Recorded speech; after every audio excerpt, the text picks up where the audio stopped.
That's right Sukuna, I have that ability to kill you. అందుకనే ఫుషిగురోని వదిలేసి తిరిగి నా దగ్గరికి వచ్చే అప్పుడైనా నేను ప్రాణాలతో వదిలేస్తా. సో గైస్ ఫైనల్లీ జజకి చాప్టర్ 265 యొక్క స్పాయిలర్స్ వచ్చేసాయి. ఈ చాప్టర్ మొత్తం మన యూజీ ఇంకా సుకున మీదే ఉండిద్ది. అలాగే మీ అందరికి ఈ చాప్టర్ లో యూజీ గురించి చాలా విషయాలు చూడడానికి ఉంటాయి. సో ఇంకేం తెచ్చుకున్నా లెస్ వీడియో కానీ అంతకన్నా ముందు మేము మా ఛానల్ ని ఎప్పుడు సబ్స్క్రైబ్ చేసుకోకపోతే గైస్ తొందరగా సబ్స్క్రైబ్ చేసేయండి. మనం 18K కి చాలా అంటే చాలా దగ్గరకు ఉన్నాం. సో సబ్స్క్రైబ్ చేసుకోవడం మర్చిపోకండి. ఇంకేం తెచ్చుకున్నా వీడియో. ఈ చాప్టర్ స్టార్ట్ అయ్యింది మన యూజీ ఇంకా సుకున నుంచి. వీళ్ళిద్దరు ఒక సిటీలో ఉంటారనమాట. మన సుకునకైతే ఏమీ అర్థం కాదు. తను అనుకుంటాడు ఇదైతే ఒక రేర్ ఫినామినన్, ఇక్కడ ఒక సోర్సరర్ వేరే సోర్సరర్ తో కనెక్ట్ అయ్యాడని చెప్పి తను అనుకుంటూ యూజీని అడుగుతాడనమాట. ఇంతకీ ఇది నీ డొమైనా బ్రాట్ అని చెప్పి తను అడుగుతాడు. అప్పుడు యూజీ చెప్తాడు, నేను ప్రస్తుతం నీతో మాట్లాడాలని అనుకుంటున్నాను, పదా నీకు చాలా విషయాలు షేర్ చేయాలని చెప్పి మన సుకునని ఒక టనెల్ వైపుకి తీసుకెళ్తూ మన యూజీ తన చైల్డ్హుడ్ గురించి ఎక్స్ప్లెయిన్ చేస్తాడు. ఇక్కడ మన యూజీ చెప్తూ ఉంటాడు, నేను సెండై సిటీలో పుట్టాను. నా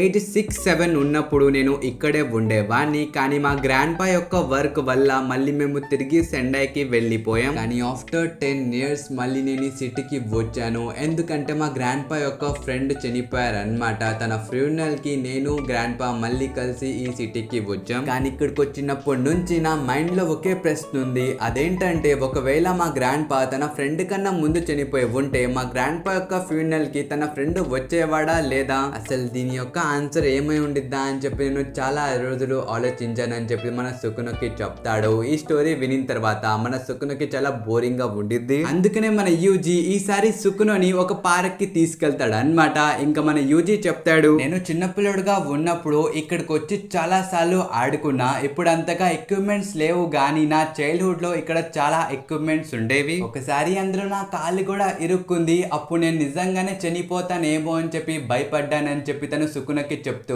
ఉంటాడు. ఇంకప్పుడే మన యూజీకి ఒక ఫ్లవర్ కనిపించింది. ఇంక తను చెప్తాడు, ఏ సుకున ఇది అసాగా ఫ్లవర్ కదా అని చెప్పి తను అంటాడు. కానీ సుకున చెప్తాడు, ఇది అజిసాయ్ ఫ్లవర్ రా బ్రాట్ గా అని చెప్పి తను అంటాడు. ఈ మాట విని నేను షాక్ అయిపోయా బ్రో. ఇక్కడ మన సుకున రిప్లై కూడా ఇస్తున్నాడు. అది విని మన యూజీ చెప్తాడు, నాకు తెలుసులే ఇంత మాత్రం, ఇదేదో జస్ట్ కేర్లెస్ మిస్టేక్. ఇంతకి నీకు ఫ్లవర్స్ గురించి ఇంత నాలెడ్జ్ ఉందా అని చెప్పి తను సుకునని అడుగుతాడు. కానీ సుకున చెప్తాడు, నేను ఇది మెగుమి మెమరీస్ లో రీడ్ చేశానని చెప్పి తను అంటాడు. అది విని మన యూజీ చెప్తాడు, అయితే నువ్వు నా బాడీ లోపల కూడా ఉన్నావు కదా, అయితే ఈ ప్లేస్ లని నీకు ముందే తెలుసా అని చెప్పి తను అడుగుతాడు. అది విని మన సుకున చెప్తాడు, మరి నా దగ్గర అంత ఖాళీ టైం లేదు నీ చెత్త మెమరీస్ చదవడానికి అని చెప్పి తను అంటాడు. అది వినిన తర్వాత మన ఇదిదోరి సర్లే అయితే ఒకసారి నాతో రా అని చెప్పి సుకునని చేపలు పడ్డానికి తీసుకుని వెళ్తాడు. ఇంక ఇక్కడ మన ఇదిదోరి కూడా చెప్తాడు, రా సుకున నువ్వు కూడా నాతో కలిసి ట్రై చేయి, లేకపోతే స్ట్రాంగెస్ట్ సోర్సరర్ కి చేపలు పడ్డం రాదని చెప్పి జనాలు అనుకుంటారని తను అంటాడు. అది విని మన సుకున చెప్తాడు, షట్ అప్, నేను నీకన్నా బాగా చేపలు పడతానని చెప్పి వీళ్ళిద్దరు చేపలు పడ్డానికి కూర్చుంటారు. బ్రో ఇక్కడ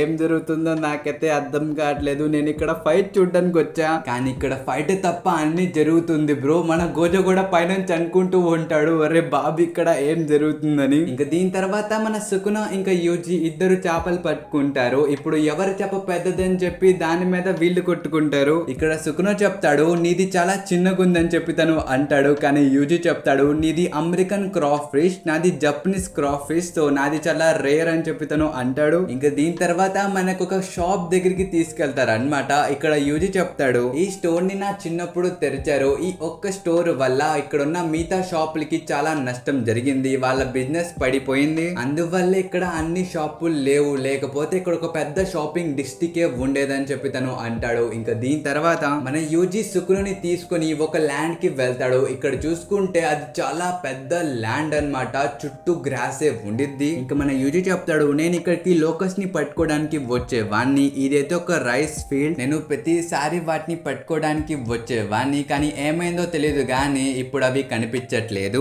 మేబీ ఆ పురుగులు ఎవాల్వ్ అయినట్టున్నాయి. ఇంతకీ ఇక్కడ ఐస్ క్రీమ్లు చాలా మంచిగా అమ్ముతారు, నేను ప్రతిసారి డబ్బులు దాచి కొనుక్కొని ఇక్కడికి వచ్చే తినేవాడిని అని చెప్పి తను అంటాడు. అది విని మన సుకున చెప్తాడు, అయితే ఫస్ట్ నుంచి నీ దగ్గర బ్రెయిన్ లేనట్టుంది అని చెప్పి తను అంటాడు. బ్రో ఇప్పుడు కూడా రోస్ట్ చేస్తున్నాడు. ఇంకా దీని తర్వాత మన యూజీ సుకునని తీసుకుని ఆర్చరీ చేయడానికి వెళ్తాడు. ఇంక ఇక్కడ మన యూజీ చెప్తాడు, మా తాతయ్య ఎప్పుడు నన్ను ఈ ఫామ్ కే తీసుకొచ్చేవారు, నిజానికి తను నన్ను చాలా బాగా పెంచారు, నాకు ఏం కావాలంటే అది నాకు ఇచ్చారు, బహుశా నా నిజమైన పేరెంట్స్ కూడా నన్ను ఇంత మంచిగా పెంచే వాళ్ళు కాదేమో అని చెప్పి తను అంటాడు. ఇంకా దీని తర్వాత మన సుకున ఇంకా యూజీ ఆర్చరీ చేయడానికి వచ్చేస్తారు. మీరు ఈ ప్యానెల్ లో కూడా చూసుకోవచ్చు, మన యూజీ అన్ని కింద పడేశాడు, కానీ సుకున చూసుకుంటే బ్రో ఒక్క ఆరోతోనే point blank bro perfect shot కొట్టిండు, తనకి 10 పాయింట్స్. అది చూసి మన యూజీ చెప్తాడు you are really not cute at all అని చెప్పి తను అంటాడు. అది విని మన సుకున చెప్తాడు ఆబ్వియస్లీ నేను నీకన్నా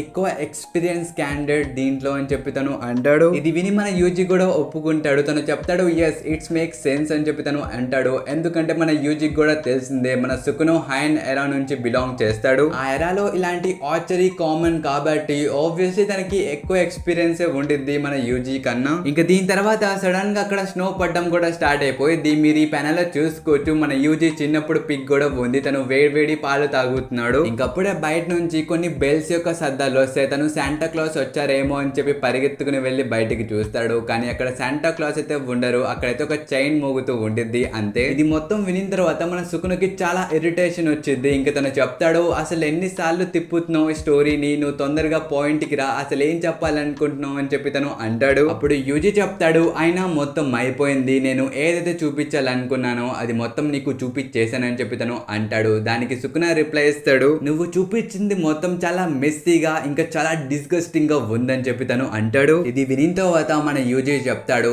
లైఫ్ యొక్క మీనింగ్ అర్థం చేసుకొని నా యొక్క రోల్ ని నేను సరిగ్గా నిర్వర్తిస్తే ఇదే జీవితం అని నేను అనుకునేవాడిని. నిజానికి నా ఒక్క రోల్ నేను కంప్లీట్ చేసుకుంటే చాలు, దాని తర్వాత నేను చనిపోయినా పర్వాలేదు, ఎందుకంటే లాస్ట్ నేను చెప్పగలను కదా నా జీవితాన్ని నేను రైట్ వేలో గడిపానని. కానీ ఇప్పుడు నాకు ఇది మొత్తం తప్పని అనిపిస్తుంది, ఎందుకంటే మీ యొక్క రోల్ ఏదైనా అవ్వచ్చు. ఎగ్జాంపుల్ గా ఒక కుక్కని వాకింగ్ కి తీసుకెళ్ళడం మీ రోల్ అయి ఉండొచ్చు, లేకపోతే మీ ఫ్యామిలీని బాగా చూసుకోవడం కూడా మీ రోల్ అయి ఉండొచ్చు. అలాగే ఒక మంచి వాల్యూ కూడా తన బ్రెయిన్ లోనే ఉండిద్ది, తన మెమరీస్ లో ఉండిద్ది. అది మంచైనా చెడైనా you can not really tell if either it's truly human. అయినా నువ్వు ఎలా చనిపోయినా నాకు ప్రాబ్లం అయితే లేదు, కానీ నాకు నిజంగా నీలాంటి వాళ్ళైతే ఇష్టం లేదు. నువ్వు నిజంగా ఒక హ్యూమన్ ని ఒక టాయ్ లాగా చూస్తావు, తన యొక్క ఎమోషన్స్ తన యొక్క ఇంపార్టెన్స్ ని నువ్వు గుర్తించవు, అందుకనే నువ్వంటే నాకు ఇష్టం లేదు. అయినా హ్యూమన్స్ అనే వాళ్ళు ఒక టూల్ అయితే కాదు, పుట్టిన వెంటనే వాళ్ళకి ఎవ్వరు రోల్స్ ఇవ్వరు. వాళ్ళ యొక్క జీవితంలో వాళ్ళు ఏం చేయాలనుకుంటున్నారో వాళ్ళ యొక్క రోల్స్ వాళ్ళే వెతుక్కుంటారు. అలాంటిది నువ్వు వాళ్ళని తక్కువ చూపు చూస్తున్నావు, వాళ్ళని నువ్వు పట్టించుకోవట్లేవు, ఒక టూల్స్ లాగా ట్రీట్ చేస్తున్నావు అని చెప్పి తను అంటాడు. ఆ మాట వినిన తర్వాత మన సుకున చెప్తాడు I can not feel anything. Brought నువ్వు ఇంతసేపు ఇన్ని చూపించావు, కానీ దీని తర్వాత కూడా I can not feel anything. నువ్వు ఏం చెప్పినా అవి వేస్టే అని చెప్పి తను అంటాడు. ఈ మాట వినిన తర్వాత నాకైతే అర్థమైపోయింది బ్రో, మన సుకునకి ఎవ్వరు స్పెషల్ కాదు. పైగా చాలా మంది సుకునకి అసలు నిజమైన ప్రేమ ఏంటో నేర్పిద్దామని చెప్పి చాలా మంది వచ్చారు, చాలా మంది వెళ్ళిపోయారు, కానీ సుకునకి మాత్రం ఏది నేర్పిలేకపోయారు. ఇక్కడ ఆఖరికి మన యూజీ కూడా చెప్తాడు అయితే నేను ఫెయిల్ అయిపోయానా, నేను అనుకున్నట్టే జరిగిందని చెప్పి తను అంటాడు. అది విని మన సుకున చెప్తాడు నాకు తెలుసు నువ్వు ఒక పిరికి పందవని చెప్పి యూజీని అంటాడు. ఇంకా యూజీ చెప్తాడు అయితే నిజంగా నా మీద కోపం ఇంత మాత్రమే ఉందా నీకు అని చెప్పి తను అంటాడు. ఇంకప్పుడే మన సుకున సంథింగ్ ఫీల్ అవుతాడు. ఇంకా కింద చూసుకుంటే మనకు ఒక బుద్ధుడి విగ్రహం కూడా చూపిస్తారు. ఇంకా మన సుకున చెప్తాడు అరే బ్రాట్ గా నువ్వు నాకు సింపతి చూపిస్తున్నావా అని చెప్పి తను అంటాడు. ఇంకా మన ఎదుదోరి చెప్తాడు అవును నేను నీకు సింపతి చూపిస్తున్నాను, ఎందుకంటే